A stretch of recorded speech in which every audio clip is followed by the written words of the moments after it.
It's been typical autumn weather this week, cool and rainy. Aside from the ashes and maples, there has not been a lot of extravagant color changes in the foliage yet this autumn. People are starting to speculate that due to the dry summer, we will not see the spectacular show that we saw last year. And it seems that deer populations have declined some, but the rabbits have exploded.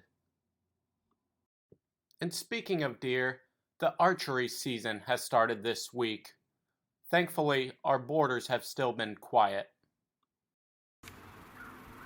And the fall bird migrations are still progressing.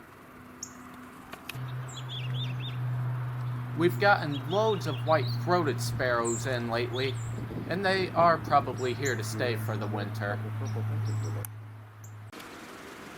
Goldfinches are probably our most abundant bird right now, and some of them will also overwinter here. We've been seeing larger flocks of geese overhead lately, although not necessarily heading south, and every now and then they stop at the beaver pond.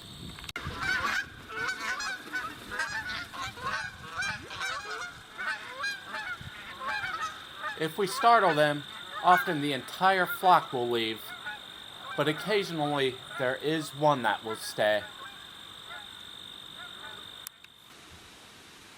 And that's Roddy. He's been visiting us for several years now. Unfortunately, it seems his mate is nowhere to be found. We had a black and white warbler pass through this week.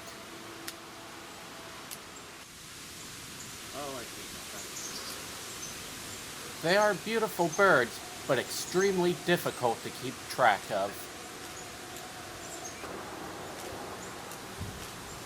Warblers in general are known for their elusiveness and constant motion, but the black and white takes the cake. This one's just a few yards in front of me, practically at eye level, and with no foliage obstructing my view, and yet it is still hard to keep up with.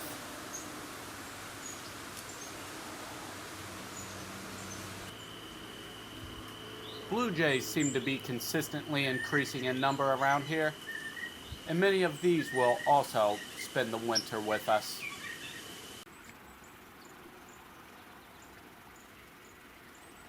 We've had a number of birds of prey lingering around the sanctuary.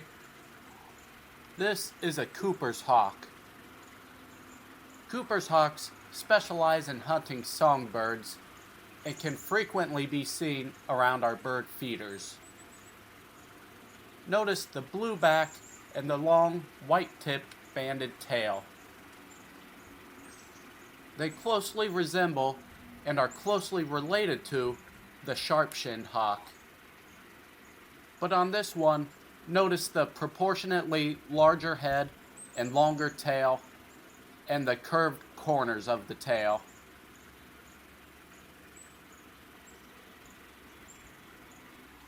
Here is the sharp-shinned hawk.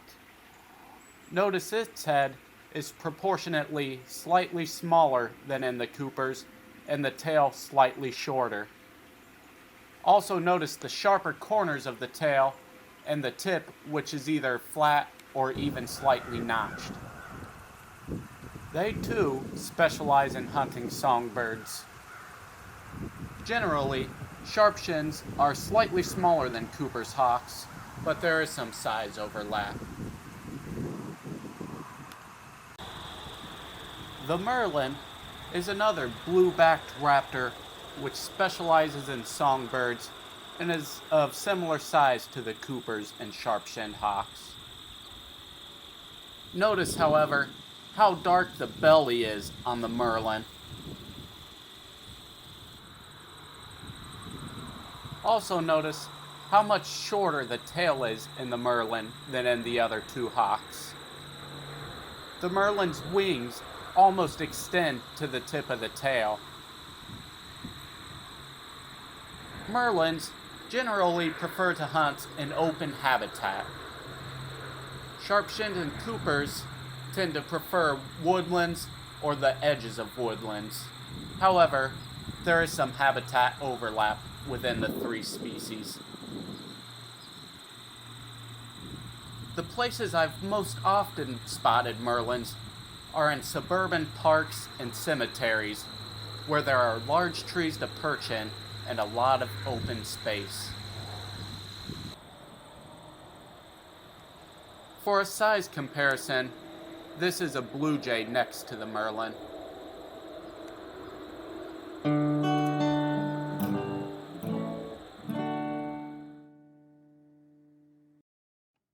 We started digging our second transfer garden this week. We're not striking ant colonies with every shovel as we were with the first, but we did strike one ant colony. It's quite interesting seeing not just the eggs, but also their larvae.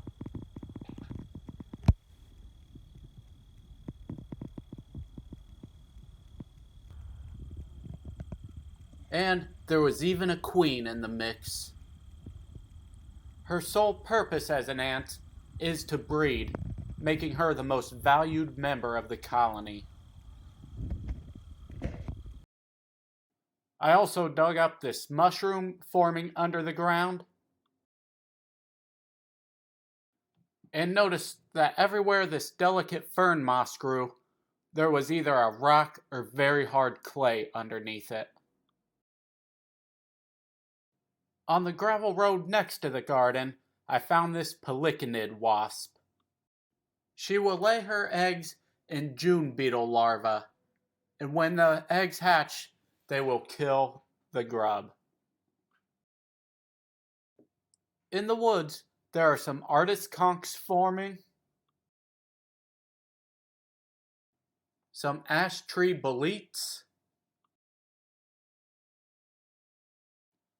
and comb-tooth coral.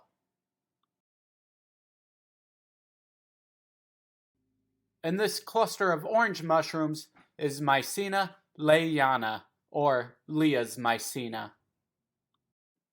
These mycenas are reported to have toxins in them that can kill tumors. Perhaps they will be a potential cure for cancer in the future.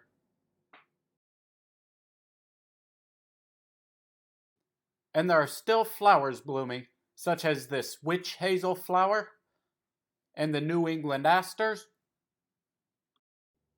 small white asters, and pearly everlasting.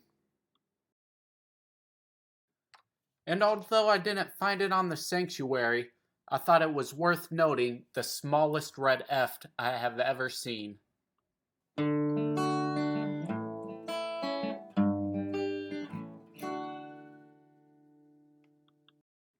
And that wraps up another great week at the sanctuary.